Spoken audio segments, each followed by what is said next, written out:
Olá, começa agora o JR Entrevista e hoje nós recebemos a senadora do PSL de Mato Grosso do Sul, Soraya Tronic. A senadora é advogada, é presidente do PSL de Mato Grosso do Sul e também presidente nacional do PSL Mulher.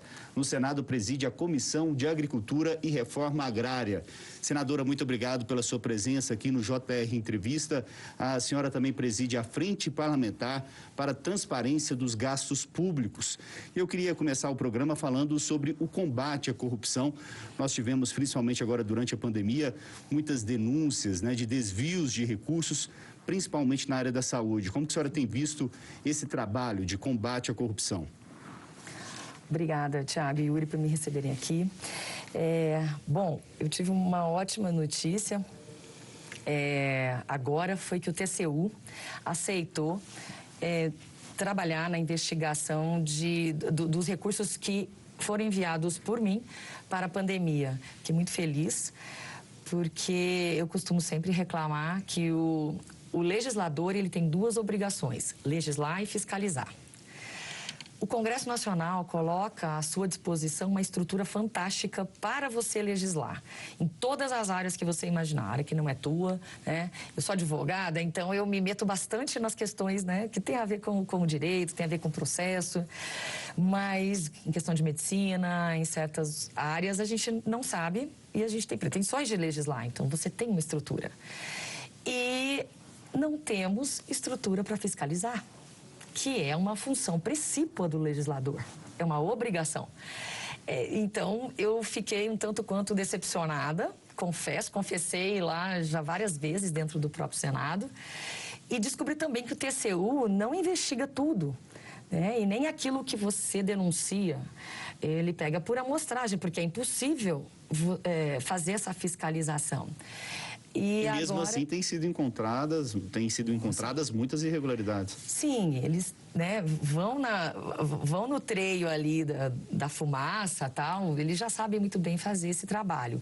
Mas que essa estrutura não existe para o legislador, teria que existir uma equipe de auditoria que trabalhasse dentro do seu gabinete, que pudesse fazer essa investigação. Nós não temos. Então, isso me deixou bastante decepcionada e me colocou nessa obrigação de fazer algo pela fiscalização.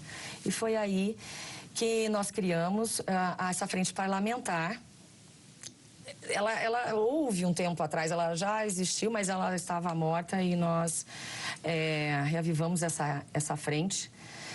E, lógico, nossos trabalhos foram tanto quanto interrompidos por conta da pandemia, mas mesmo assim estamos fazendo o possível. E aconteceu agora do TCU aceitar fiscalizar essa verba que eu enviei para o Mato Grosso do Sul. Então, no combate à corrupção, é importante que nós estejamos atentos. E eu fui relatora agora de uma medida provisória que dá uma certa abertura para o gestor público nos gastos dos recursos da pandemia, justamente porque pessoas estão morrendo, é algo bastante atípico. E fui criticada por alguns parlamentares porque abriam um pouco, para corrupção, facilitando. Mas dentro da medida provisória temos, sim, questões atinentes à fiscalização, lógico. Mas temos que começar a partir do princípio da boa-fé, porque senão o Brasil não vai andar. Não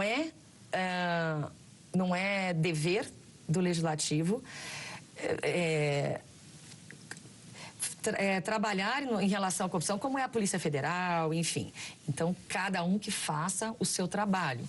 Nosso dever ali naquele caso, era legislar e acreditar que vai estar tudo certo, mas os outros órgãos, de polícia e tudo, investigativos, eles vão fazer o trabalho deles.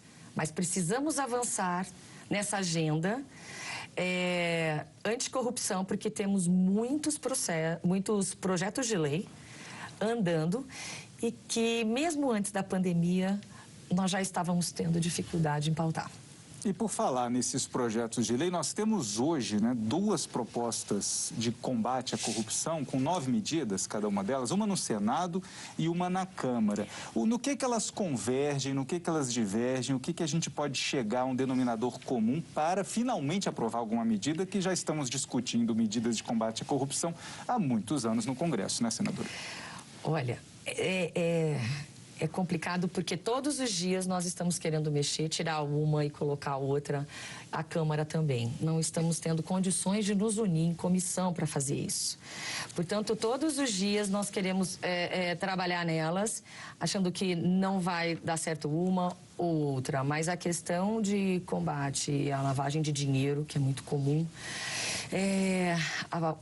ao contrário do que muitos pensam, a corrupção não acabou. Está tendo uma onda de achar que a corrupção acabou. A corrupção acontece ali dentro, nos gestores mesmo. O dinheiro está ali nos municípios, nos estados, né? E assim, muitas coisas estão repetidas. A gente percebe que tem situações que parece que são instaladas, né? A gente vê, por exemplo, as denúncias novamente no estado do Rio de Janeiro, né? Sempre na área da saúde, em vários governos. É a corrupção institucional, praticamente, né? Institucional. Eu não vejo que algo tenha mudado assim, né, de forma abrangente. O Brasil é imenso, imagine tudo o que acontece no país inteiro. Nós temos que, isso é algo que o Brasil tem que focar. E isso não pode sair de pauta. Foi pauta em 2013, 2014, era a principal pauta das manifestações de rua, das quais eu era uma das líderes. E essa pauta acabou, infelizmente, né? E quando nós estamos denunciando algum esquema de corrupção que nós descobrimos, a impressão que nos dá é que não tem a reverberação que deveria ter. Agora, a senhora citou, por exemplo, né, entre as medidas importantes, a questão de achar o dinheiro, né, combater a lavagem desse dinheiro que vem da corrupção. Entre outras medidas que poderiam ser eficientes, por exemplo, não estaria a responsabilização dos partidos políticos também? Existe essa possibilidade, sim. Eu acredito que tem que ter a responsabilização, sim. É óbvio que os partidos prestam contas, né? Porém, essa responsabilização não existe. É dinheiro público, tanto o dinheiro partidário, fundo partidário, quanto o fundo eleitoral. São públicos. Por isso mesmo a nossa responsabilidade. Então, e como necessário. Como que a senhora vê a forma como é aceita essa proposta no Congresso Nacional? A gente sabe que quando é para punir partidos, né, uma punição, vamos dizer, uma punição dos políticos criando uma punição para eles mesmos, a gente sabe que há uma certa dificuldade dessas propostas tramitarem no Congresso Nacional. Como que a senhora percebe a aceitação dessa possibilidade lá no Senado Federal e no Congresso como um todo? Olha, quando eu cheguei no Senado, eu me deparei com 3... Não vou nem citar nomes aqui, mas 3 senadores já bastante experientes na política, e eu fiquei, assim, muito impressionada deles dizerem que eles eram sozinhos antes de entrar esse time maior. Hoje nós somos quase 30%, um terço do Senado que tem essa verve, que procura combater a corrupção. Foi o principal tema, né, da campanha de 2018. Foi. Mas, assim, eles eram sozinhos, então nada avançava. E se sentiram felizes porque estávamos formando um corpo, mas mesmo assim somos pouquíssimos. É impressionante como a gente não consegue avançar e na verdade, fica essa bandeira, a gente fica levantando até cansar. E aí, não sei se vocês perceberam, morre um tempo, depois volta. E hoje, com as redes sociais, é a informação muito rápida, por incrível que pareça. Quando você vem com uma medida assim, existe um movimento que trabalha nas redes, que trabalha a concepção da população, a opinião pública, e essa opinião pública, ela reverte contra. Um exemplo seria a prisão em segunda instância, tão debatido que parecia em um momento que seria aprovado pelas duas casas, estamos discutindo até hoje. Exatamente, a prisão em segunda instância é algo grave. Nós já tínhamos o relatório pronto na CCJ. O STF demorou para julgar e foi julgando a prestações, né? Não foi? Foi semanalmente. Eu lembro que eu saía do Senado para acompanhar. E mudou o entendimento também, né? Mudou. Mas assim, só que nós fomos por um lado e de repente até a opinião pública virou. E no foi Congresso, como a CPI da Lava Toga, né? E no Congresso Nacional, como que está essa discussão? A senhora acha que ela está parada mesmo? Há a possibilidade de se retomar essa discussão da prisão em segunda instância? Lembrando para as pessoas que não estão acostumadas com o tema, que a prisão em segunda instância, que um condenado já numa decisão colegiada nos tribunais de justiça já teria que começar a cumprir a pena ou de prisão ou a pena que seja. Nos outros países é assim, né? Nós é que estamos aquém do resto do mundo, dos países sérios, né? E é o que nós estamos tentando fazer com que aconteça. Na verdade, primeiro, né, o Lula foi preso, depois o Lula foi solto e depois... A gente não sabe se isso anda conforme a política deseja, conforme o sabor da política, infelizmente. Então, uma opinião... Hoje é outra opinião, amanhã, e nós ficamos à mercê da jurisprudência, né? Por quê? Porque o Congresso muitas vezes não faz seu papel. E aí, quando há lacuna na lei, o judiciário tem que decidir, porque ele não pode se furtar. Entendem? Falou mais que a senadora é advogada, né? De um problema que enfrentamos há um tempo, político e jurídico. Exato. É simples, se nós nos furtamos, eles têm o dever. Aí, eles ficam, né, com essa proteção do dever de decidir. Mas e aí o dever de pauta? Aí pautam mais rápido do que o necessário, às vezes.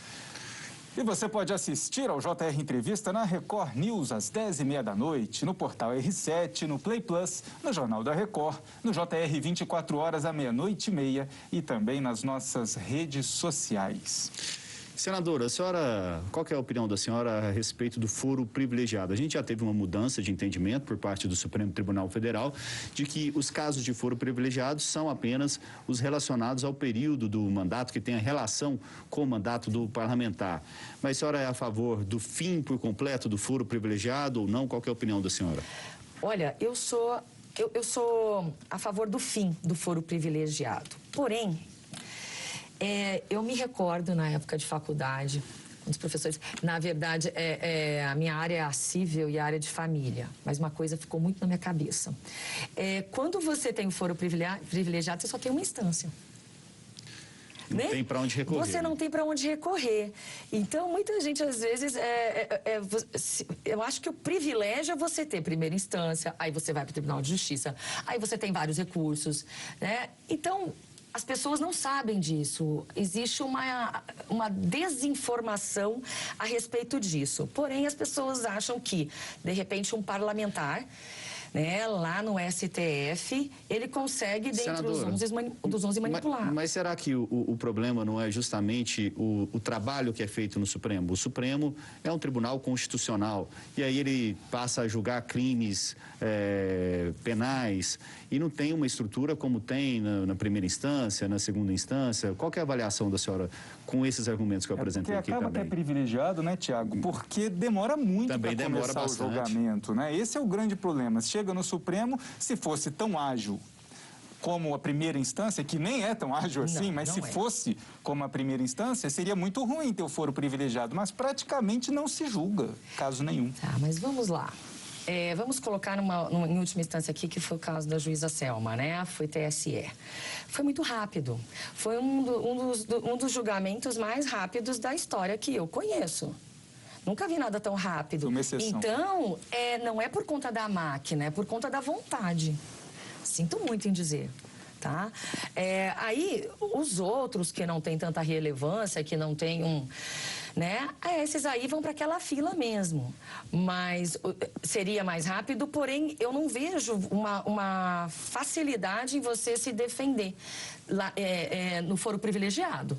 Eu acho que é mais fácil você se defender, direito à ampla defesa, contraditório, perícia, oitiva de testemunhas. E a gente sabe como se arrasta também esse tipo de processo, né, senadora? Tudo depende. Você está entendendo? Tudo depende no Brasil. Depende de quanto você pode gastar também na defesa. Senadora, vamos falar um pouquinho sobre a questão da desoneração da folha de pagamento das empresas. A gente tem um veto do presidente Jair Bolsonaro para ser analisado pelo Congresso Nacional. Esse veto já quase entrou na pauta por algumas vezes, já foi adiada essa votação, mais uma vez adiada, estamos aí quase no fim do ano.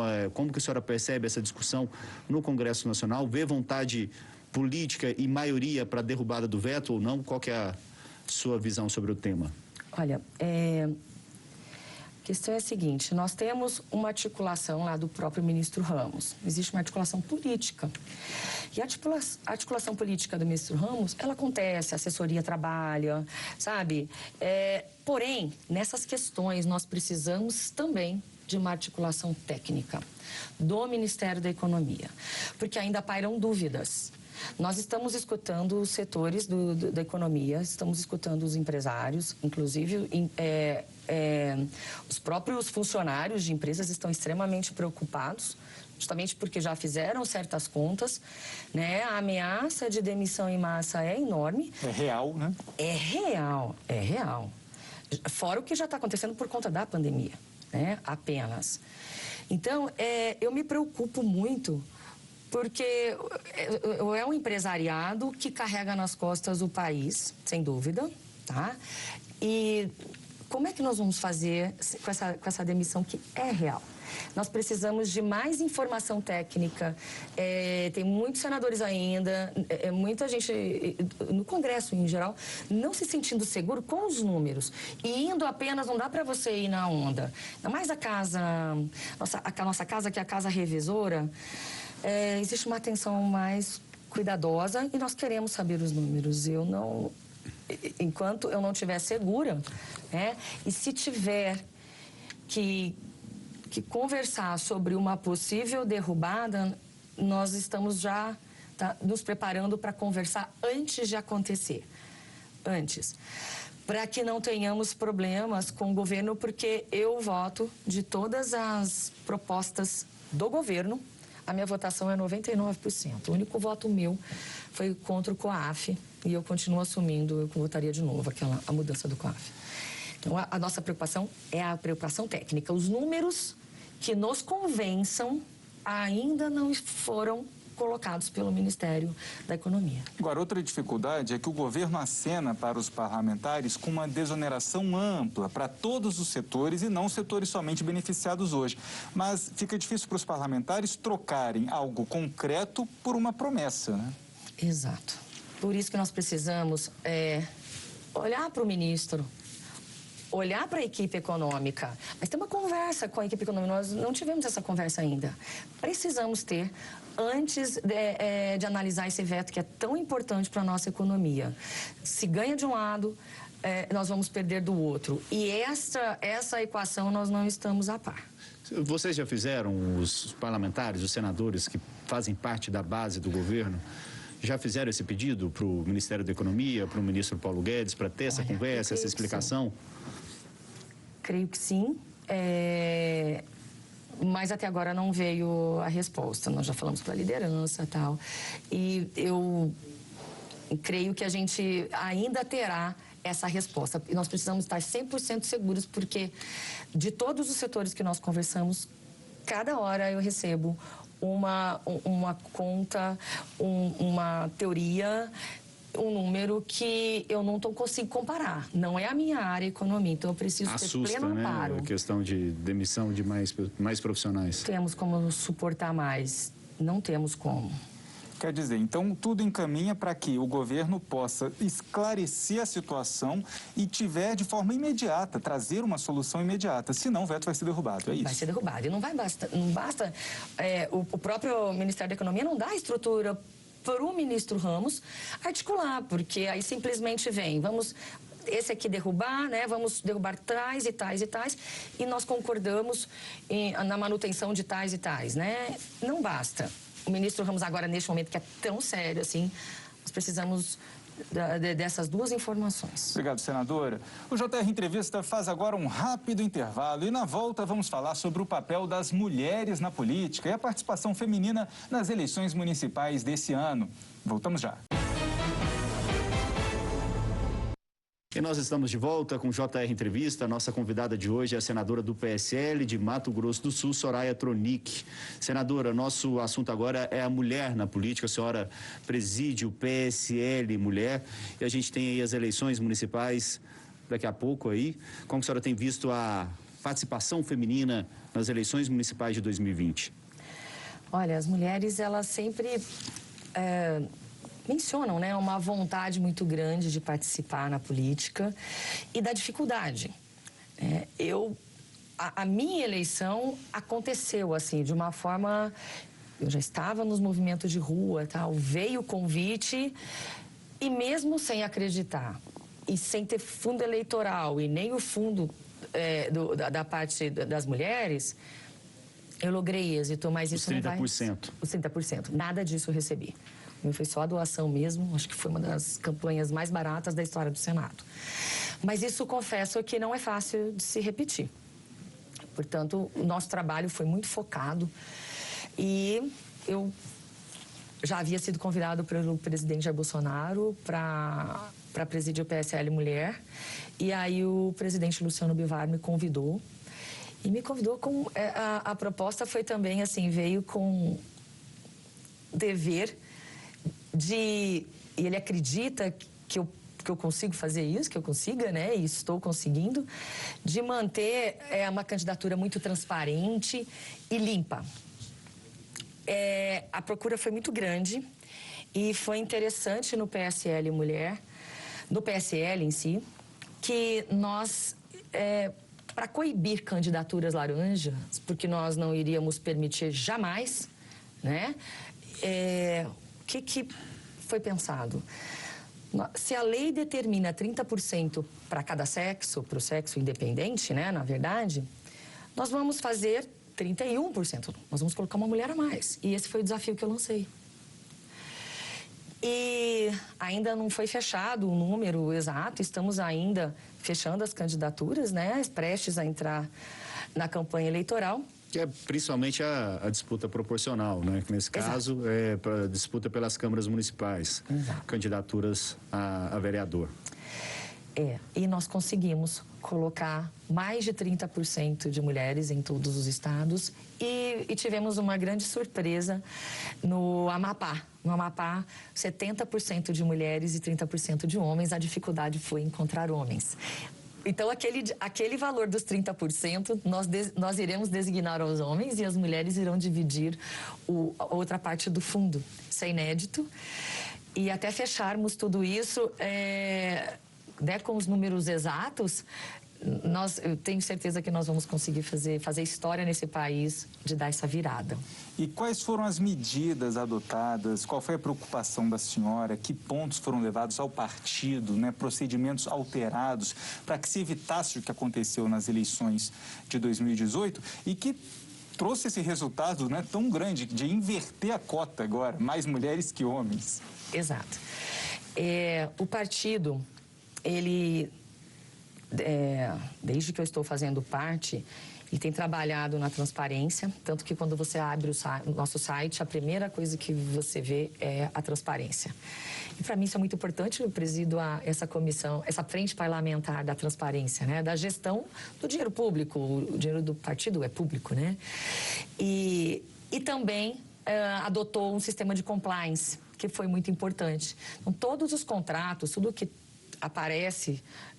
que é relevante, nós podemos hoje submeter a um compliance officer que temos. E esse compliance officer vai barrar ou não.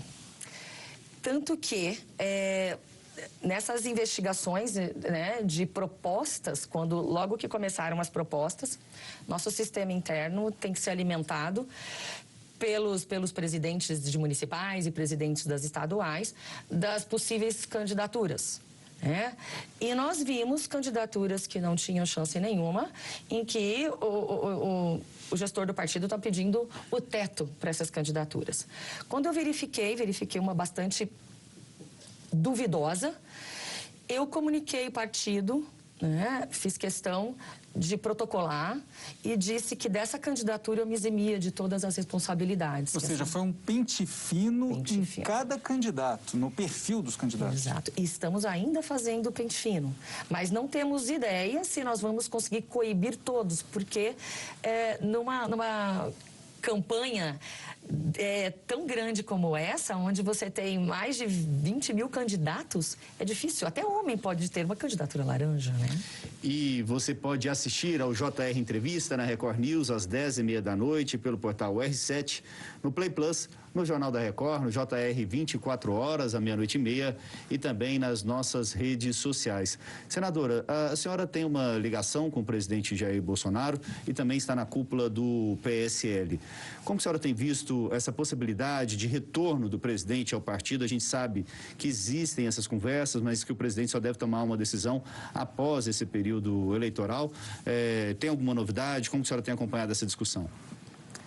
Olha, logo que aconteceu, né, o racha no partido, eu sempre fui muito clara com o presidente, sempre fui muito clara em todas as minhas posições. E sempre fui muito fiel às bandeiras. Então, o próprio presidente já esteve em 9 partidos, né, e a gente tem exemplos de partidos que não têm atitudes, assim, majoritariamente republicanas, no nosso ponto de vista, e tem pessoas muito bacanas, muito sérias, em vários partidos. Então, eu tomei isso como base e fui até o presidente Jair Bolsonaro e disse a ele que o PSL naquela data, né, no calor daquela emoção toda, eu iria defender que, né, o presidente Bivar havia dito que, independente do que acontecesse, se nós não fôssemos mais ser governo, seríamos base do governo. E o PSL provou que tem votado mais com o governo do que qualquer outro partido, mesmo depois de rachas, né? E eu segui tocando o meu mandato, né? Principalmente porque, é interessante dizer, o senador, o mandato é dele, né? E o dos deputados não. Então, os deputados ficam amarrados. E logo, Flávio Bolsonaro saiu do partido. Eu disse ao presidente que aquilo era ruim para o governo dele, porque um senador sem partido, ele sai das comissões, em tese ele não tem a abertura, ele só vota em plenário. Então, ele participa pouco. E quando o Flávio saiu, né, por problemas pessoais que não devem, sabe, ser abertos todo partido tem problemas, mas com todo respeito, né? Infelizmente, o nosso vazou. Mas a senhora acha que há possibilidade de uma reconciliação? Olha, eu acredito que o importante é o país, né? Se eles entrarem no acordo, justamente porque questões pessoais não podem prevalecer, por isso que eu fui contra o Flávio sair, porque fez falta para o governo. Tínhamos -1 votando. Então, não era interessante ninguém sair. E aí, essa questão de país é mais importante do que tudo. Acima dos nossos problemas pessoais, tem um país, tem uma população. Nós precisamos avançar, considerando ainda todas essas questões que estamos vivendo em 2020, que não estavam no contexto. Né? Parecia até algo surreal que estamos vivendo, já não bastasse a dificuldade financeira de um país que tinha que se erguer. Então, é possível, não duvido de nada, e eu acredito que se houver uma integração, um ajuste de vontades, e se o país for, né, e se eles entrarem num acordo de caminhar numa linha onde todos nós vamos chegar ao ponto que nós combinamos lá atrás, é possível. Eu acho que, quem sabe, né? Quem sabe? Só para fechar o assunto da participação feminina na política, a senhora é a favor das cotas? O que falta para termos mais mulheres participando de igual para igual com os homens? Olha... 30 segundinhos. Nós estamos com o maior programa de capacitação para mulheres na política, que é o Seja Eleita. eu acredito que será o maior da América Latina, capacitação para as mulheres. Justamente queremos sair desse número de 30% para chegar naturalmente ao que um país de cultura elevada, um país maduro, né? Uma população madura consegue, eles elegem as mulheres. Porque as mulheres não têm trabalhado para eleger as mulheres. E é isso que nós queremos conscientizar. A gente vai para um rápido intervalo e no próximo bloco vamos falar sobre os incêndios no Pantanal. Continue conosco. Estamos de volta com o JR Entrevista, que recebe hoje a senadora do PSL de Mato Grosso do Sul, Soraya Tronic. Senadora, a senhora faz parte da Comissão Especial de Acompanhamento da Situação no Pantanal, os incêndios que estão ocorrendo. Como que a senhora vê essa situação que é muito grave? Olha, os incêndios no Pantanal acontecem há muitos anos, né? É algo do clima, é algo que a própria população pantaneira, o pantaneiro está acostumado a lidar. E existe uma diferença entre queimada e incêndio, né?